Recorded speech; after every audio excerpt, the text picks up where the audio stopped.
Good morning, class 8. This is your SST class, and I'm going to explain you chapter number 4. This one is the chapter 4. I already explained you some topics like do laws apply to all. I was explained you apply जो laws हैं वो किस तरीके से apply होते हैं और मैंने आपको laws के बारे में पढ़ाया. Now I'm going to explain how do new laws come about.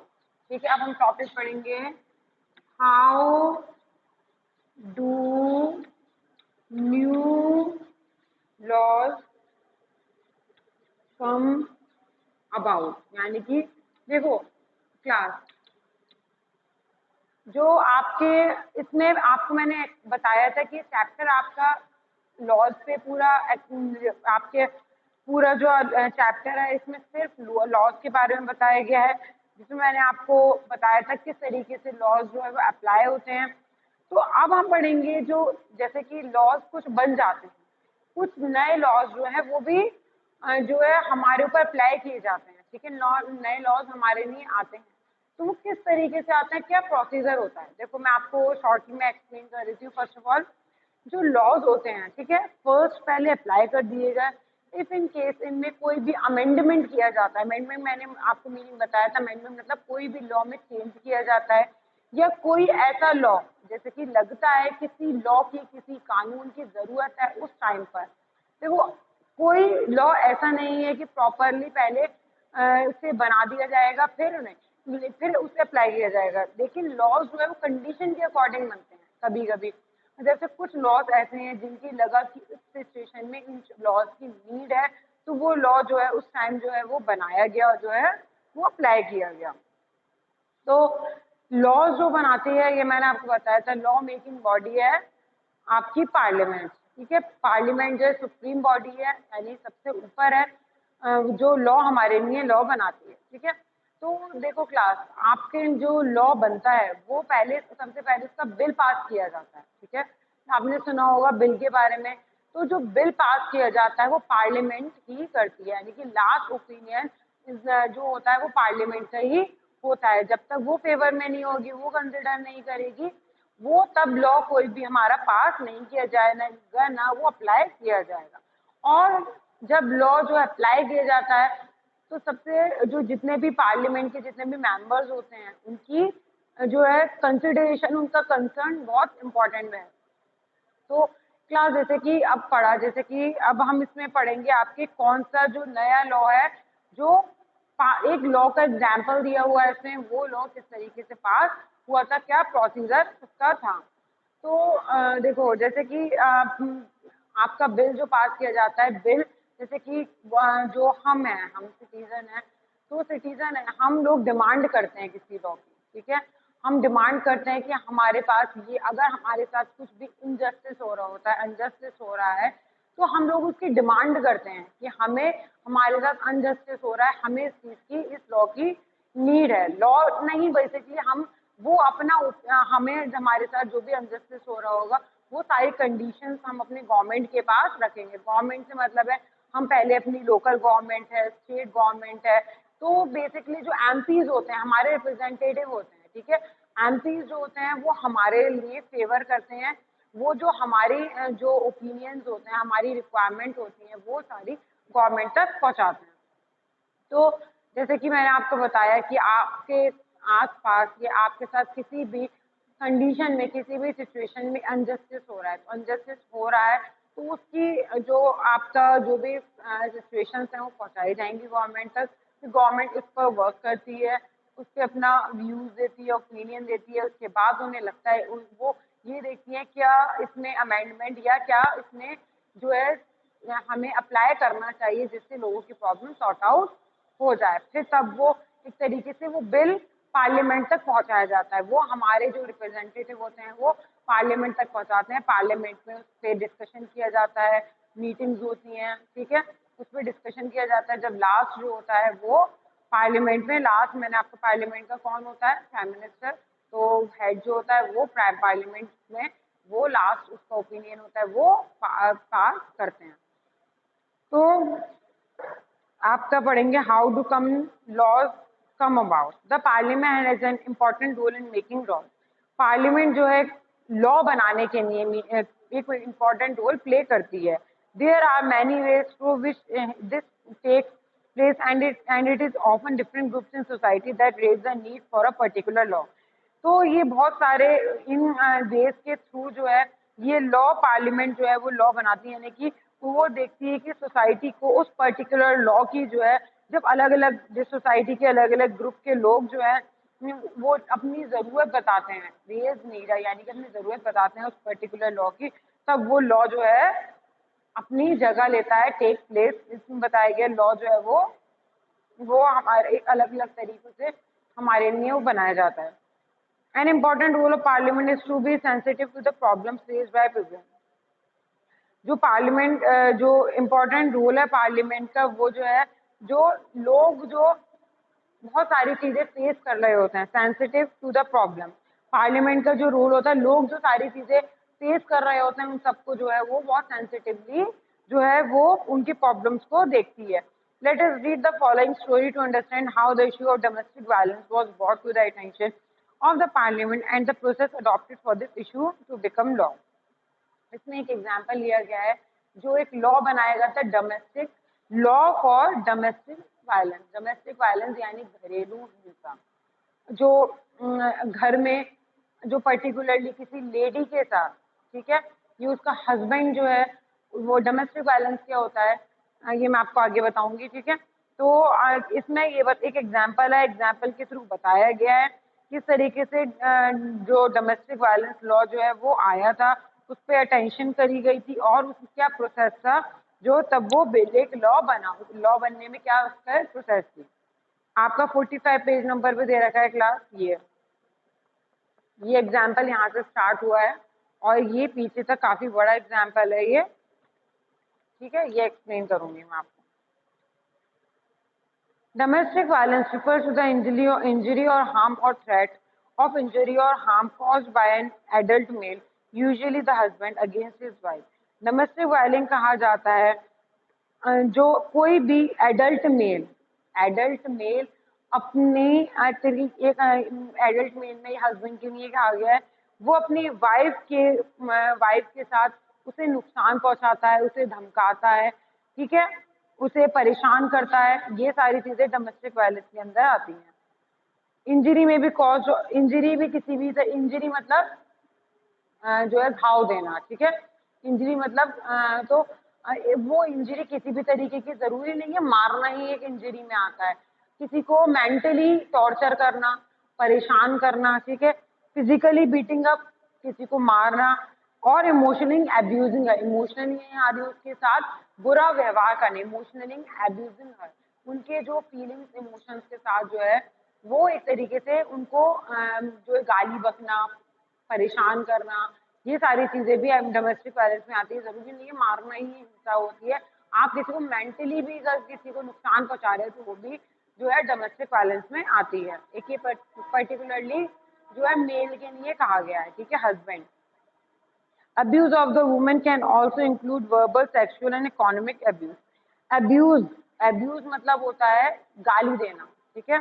यहाँ यूज किया गया abuse of the woman, या जो है उसको परेशान करना. किसी भी तरीके का वर्बल भी हो सकता है, यानी कि आप वर्बली कोई अपने जो है अपने वर्ड से किसी को कर रहे हैं सेक्सुअली, या इकोनॉमिक एब्यूज यानी किसी को जो इकोनॉमिकली आप परेशान कर रहे हो. ये सारी चीजें आपकी abuse and domestic violence में आती हैं.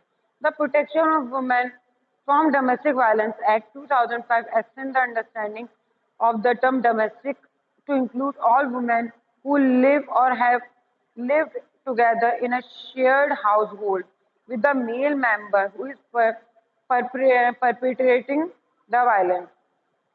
तो जो प्रोटेक्शन डोमेस्टिक वायलेंस से बचाने के लिए, वुमेन को बचाने के लिए एक एक्ट पास किया गया था 2005 में, ठीक है, जिसे एक्सटेंड 2005 में किया गया था. डोमेस्टिक के अंदर जो है आती हैं वो सारी चीजें, डोमेस्टिक मतलब घरेलू, डोमेस्टिक के अंदर आती हैं जब कोई वुमेन अपने जो है अपनी लाइफ, ठीक है, अपने आप को किसी मेल मेंबर यानी शेयर्ड हाउस होल्ड, घर के काम अपने घर किसी के साथ शेयर कर रही है, ठीक है, बेसिकली मेल मेंबर के साथ, ये सब आता है डोमेस्टिक, ठीक है, वायलेंस है कि जब वो ही मेल मेंबर जिसके साथ रह रही है वो उसको परेशान करता है। तो देखो क्लास 2005 में ही एक्ट को जरूरत हुई थी 2005 में कि ये एक्ट होना चाहिए, लेकिन ये पास हुआ था 2006 में, ठीक है, 2006 में दे रखा है पेज नंबर 46 पे देखोगे क्लास, आपको एक एग्जाम्पल दे रखा है ये, यहाँ पे लिखा हुआ है 2006, तो यानी कि पहले ये बताया गया है 2006 में एक एक्ट पास हुआ गया है, फिर इसके बाद इसका प्रोसीजर बताया गया है यहाँ से 1991 से लेकर ये 2006 तक कैसे लॉ क्या प्रोसीजर था इसका। तो इसमें दो वुमेन हैं, ठीक है, वो आपस में डिस्कस कर रही हैं, जब वो एक्ट पास हो गया तो वो खुश हैं बहुत, न्यूज़पेपर में बताया है, न्यूज़पेपर में आया है ये, शादी, did you read today's newspaper, it is a great day for a women. तो 2006 अक्टूबर 2006 की बात है ये, तो न्यूज़पेपर में आया था, तो अक्टूबर 2006 में पास किया गया था, यानी कि ये जो एक तरीके ऑफिशियली डिक्लेयर हुआ था, ये एक लॉ है डोमेस्टिक वायलेंस के अगेंस्ट। तो वो दूसरी जो है शादिया उसे बोलती हैं, अब क्या तुम्हें ये नहीं लगता कि हमारी विमेन के लिए बहुत एक ग्रेट न्यूज है, ठीक है। दूसरी बोलती है, दूसरी है शादिया, एक है Kusum, not just women, violence free homes will benefit everyone. Kusum, it's taken such a long time to get this law passed. In fact, it began establishing for a need for a new law. तो वो कहती है not just women, ये सिर्फ women के लिए नहीं जबकि सभी सभी के लिए है ये, कि एक तरीके से अगर ये एक्ट पास हुआ है तो सबका घर जो है वायलेंस हिंसा फ्री यानी वायलेंस फ्री रहेगा। और लेकिन इस लॉ को जो है पास होने में कितना लंबा टाइम लगा है। In fact it began with establishing the need for a new law. In fact बल्कि ये इसने जो स्टार्ट किया था वो एक नए लॉ की जरूरत थी। Kusum and Shadiya work for a women organisation, ये दोनों जो है ये वुमेन ऑर्गेनाइजेशन यानी कि संस्था है एक ऑर्गेनाइजेशन वुमेन की, उसमें काम करती हैं। They remember the journey of how the protection of women from domestic violence act got pass. अब वो ये पूरी जर्नी बताएंगी किस तरीके से ये एक्ट जो है वो पास हुआ था, इसको कितना लंबा टाइम लगा था, कितना स्ट्रगल किया गया था इसके लिए वुमेन ने। तो सबसे पहले है 1991, ठीक है, 1991 से ये स्टार्ट हुआ था। एक एग्जाम्पल लिया है, आई नीड माई एड। तो दो लेडी हैं, वो जो है वो एक typical day at their office, यानी कि वुमेन ऑर्गेनाइजेशन जो है वो एक वुमेन के लिए काम कर रही हैं, वो अपना उन्होंने किस तरीके से उसके लिए वर्क किया था, कैसे इसकी जरूरत पड़ी वो बताएंगे। ऑफिस में दो लेडी आती हैं, आई नीड एडवाइस, वो जो ऑर्गेनाइजेशन में काम करती हैं उनसे बोलती हैं, वो दो लेडी आती हैं, मुझे एडवाइस की जरूरत है, my husband beats me up, मेरे हस्बैंड मुझे मारते हैं और मेरे पास I have not told anyone, और मैंने किसी को नहीं बताया है क्योंकि मुझे किसी को बताने में बहुत शर्म महसूस होती है और मैं कहीं और मेरे पास कोई भी जगह नहीं है, मैं कहीं नहीं जा सकती। अब दूसरी वुमेन है, वो कहती है I am being ill treated by my son and daughter in law. वो कहती है दूसरी है वो उसके बहू और बेटे जो है उसको परेशान कर रहे हैं, उसके साथ बहुत बुरा जो है इल ट्रीटेड करते हैं, बुरा व्यवहार करते हैं। दे वर्बली अब्यूज मी, यानी कि वर्बली उसे मारते नहीं है, वर्बली यानी गालियां दे रहे हैं, परेशान कर रहे हैं, वर्बली अब्यूज कर रहे हैं। I have to no access my bank account, और मेरे बैंक अकाउंट मेरे पास कोई भी पैसा नहीं है। They may even throw me out, और वो मुझे घर से बाहर निकालना चाहते हैं या निकाल ही चुके हैं। तो फिर I do not want to go the police, I just stop the violence. फिर वो बोलती हैं मैं पुलिस के पास नहीं जाना चाहती, बस मैं ये वायलेंस जो है वो रोकना चाहती हूँ। फिर दूसरी लेडी कहती है I just don't want to be thrown out of the house I am living in, और वो कहती है मैं नहीं चाहती कि मुझे वो घर से बाहर निकालने में, घर से बाहर नहीं जाने यानी घर के बाहर नहीं निकलना चाहती, मैं वहीं रहना चाहती हूँ। अब जो ऑर्गेनाइजेशन की मेंबर हैं वो ऑफिस में वो कहती हैं formulating the existing law is a criminal one.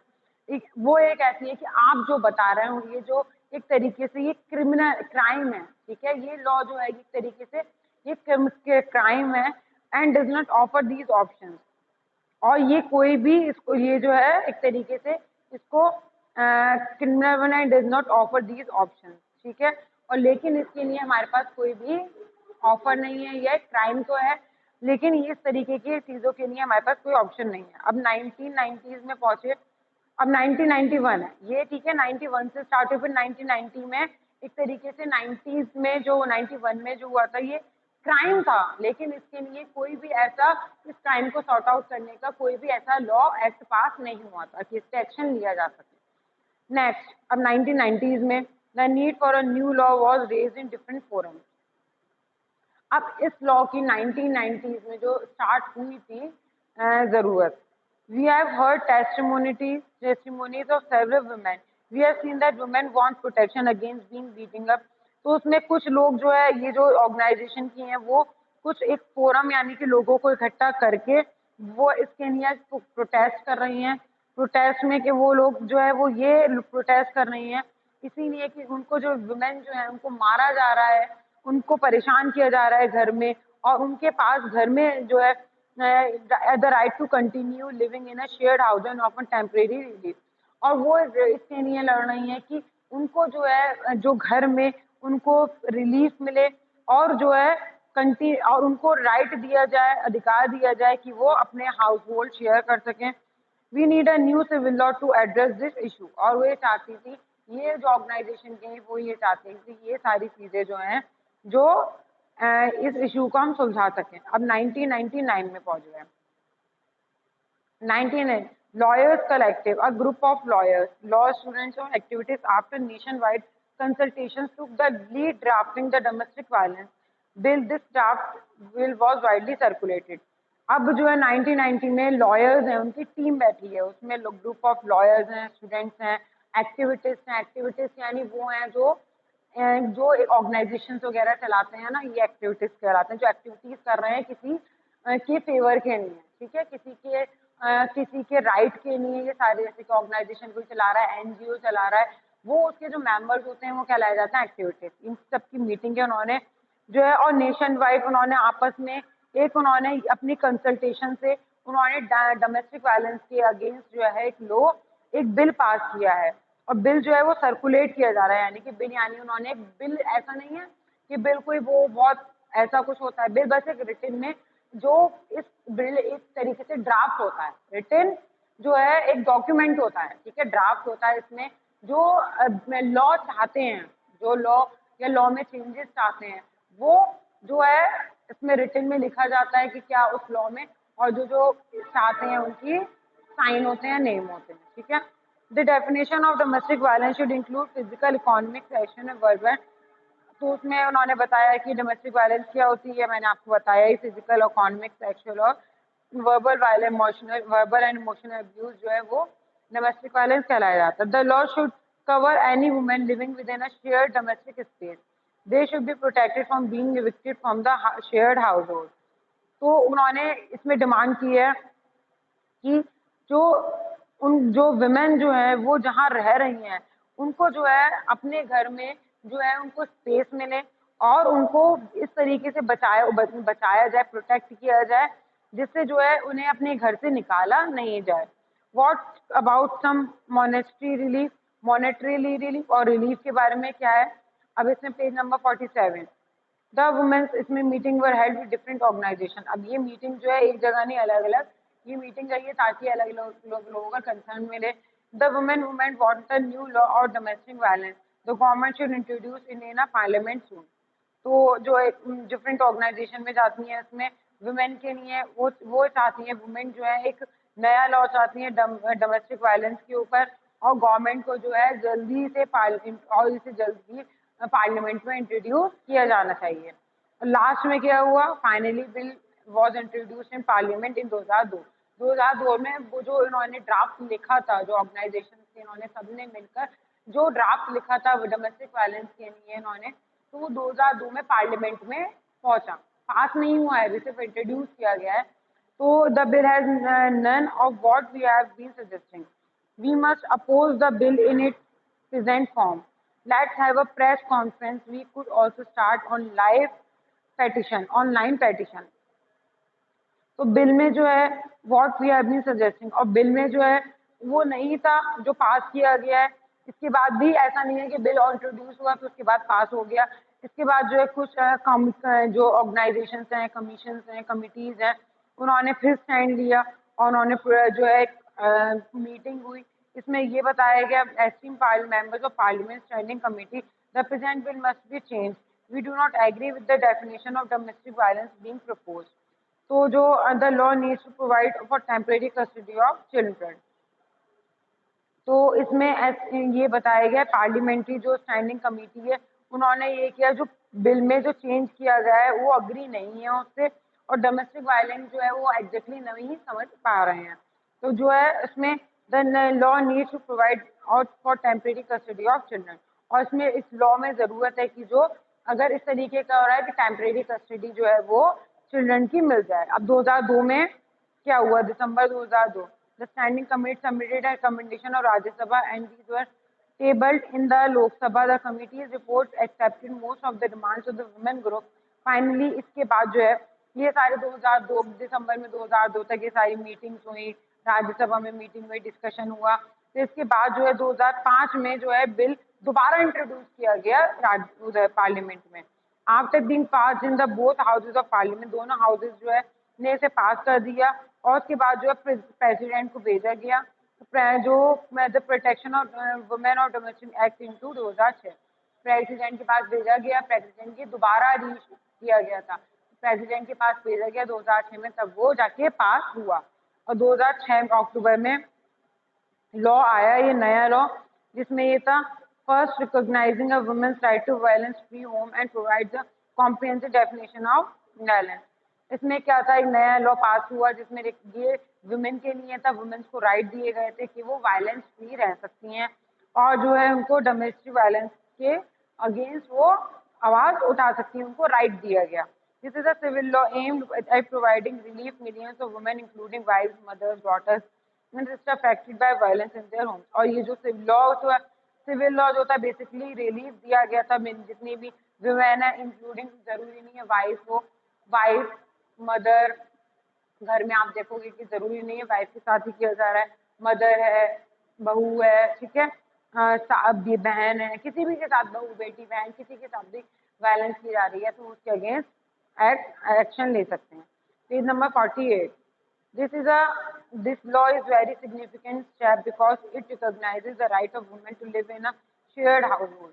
तो ये एक बहुत इम्पोर्टेंट स्टेप जो है वुमेन के लिए एक पहचान मिली, जिसमें वो उनके पास राइट था कि वो अपने जो शेयर्ड हाउस होल्ड यानी कि अपने जब वो किसी के साथ अपना घर शेयर कर रही है, जैसे कि माँ है, वाइफ है, बेटी है, तो उनके पास जो है उनके पास राइट था, women can get a protection order against any further violence. अगर उनके साथ कोई भी वायलेंस होती है तो उसके जो है प्रोटेक्शन के लिए वो डिमांड कर सकती हैं। Women can get monetary relief to meet their expenses including medical cost. इसके अलावा अगर उनके साथ उन्हें मॉनेटरी रिलीफ भी किया जाएगा, यानी कि उनके एक्सपेंसेस जो हैं और उनके अगर उनको घर से निकाला जा रहा है या और उनको वो घर में रह रही हैं तो उनको जो है उनको मेडिकल कॉस्ट उनके एक्सपेंसेस भी दिए जाएंगे। Now begins another long journey. Yes, now the government has to ensure that this law is implemented and enforced। अब ये बताया उन्होंने, बहुत बड़ी एक जर्नी थी, ऐसा नहीं था कि सिर्फ लॉ की जरूरत है और बोल दिया ये लॉ हमारे पास जो है जो इस तरीके से अप्लाई किया गया। इसके लिए जो ऑर्गेनाइजेशंस थी और जो लॉयर्स थे इन्होंने बहुत जो है इन्होंने अगेंस्ट गए और उन्होंने बहुत ज़्यादा स्ट्रगल किया, तब जाकर ये लॉ जो है वो इम्प्लीमेंट किया गया, गवर्नमेंट ने जो है इम्प्लीमेंट किया। ठीक है, why is this important law? ठीक है, ये मैंने आपको बता दिया क्यों है ये इम्पोर्टेंट लॉ इम्पोर्टेंट क्यों है, ऊपर समझाया था। तो इसमें जो है एक तरीके से वुमेन को राइट दिए गए हैं, उनका बचाव हो रहा है, प्रोटेक्ट किया जा रहा है और वो उन्हें जो है वायलेंस जो है सहने की जो है वो अब ज़रूरत नहीं है। अब इसमें लास्ट में दे रखा है आपको एक पिक्चर दे रखी है, इसमें equal relationship are violence free, बराबरी के रिश्ते, यानी कि अगर कोई भी एक घर में एक साथ रह रहा है तो वायलेंस इसलिए नहीं करना चाहिए अगर जहाँ रिलेशनशिप इक्वल होंगे, किसी को कम या किसी को ज़्यादा नहीं समझा जाएगा तो वायलेंस नहीं होगी। तो जहाँ बराबरी के रिश्ते होंगे वहाँ वो वायलेंस फ्री होगा। The often women who face violence are abused are seen as victims। जिन्होंने विमेन ने वायलेंस यानी कि हिंसा फेस की वो विक्टिम थे, but women struggle in several different ways to survive these situations. उन्होंने, लेकिन जो वुमेन थी उन्होंने बहुत स्ट्रगल किया, बहुत सारी उन्होंने सिचुएशंस को फेस किया। Therefore, it is more accurate to refer to them as survivors rather than as victims. जबकि वो सर्वाइवर्स थे, सर्वाइवर्स यानी उन्होंने सर्वाइव किया, ना कि वो विक्टिम्स। कौन होते हैं विक्टिम्स? यानी कि जो पीड़ित, ठीक है, पीड़ित जो होता है उसे विक्टिम्स कहा जाता है, जबकि वो विक्टिम नहीं है, पीड़ित नहीं थे, सर्वाइवर्स। उन्होंने बहुत ज्यादा सर्वाइव किया इस लॉ के लिए, ठीक है। अब last 49 page number. As the above example shows, the role of citizen is crucial in helping parliament frame different concerns that people might have into laws. ये एग्जाम्पल ये बता रहा है कि सिटीजन का जो है, जो पार्लियामेंट को किस तरीके, यानी कि नए अगर कोई भी लॉज जो है बनाए जा रहे हैं, तो लॉज जो बनाए गए हैं तो लोगों का कंसर्न कितना जरूरी है पार्लियामेंट, यानी कि पार्लियामेंट के जो एक तरीके से role of citizen is crucial in helping parliament frame different concerns that people might have into law. तो लोगों का पार्लियामेंट में अगर जो पार्लियामेंट को कंसर्न मिलता है कि अगर लोगों का ओपिनियन मिल जाएगा, from establishing the need for a law for a new law to be being pass. अगर जो लॉ है, जो नया लॉ पास किया जा रहा है, उसकी जो प्रोसेस है, लेकिन जो सिटीजन होता है उसके अगेंस्ट उन्हें वॉइस जो है अपनी रेस करने का एक बहुत इंपॉर्टेंट उनका एलिमेंट है, यानी कि क्रूशियल इवेंट। अगर वो किसी भी लॉ से अगेंस्ट लॉ के अगेंस्ट है तो वो अपनी वॉइस रेज कर सकते हैं। This voice can be heard through, और वो अपनी आवाज़ कैसे उठा सकते हैं? TV reports, newspaper, radio, broadcast, meetings के थ्रू, इन सब चीज़ों में जो कि हेल्प करती है पार्लियामेंट को पार्लियामेंट तक पहुंचाने में कि लोग अगेंस्ट हैं उसके।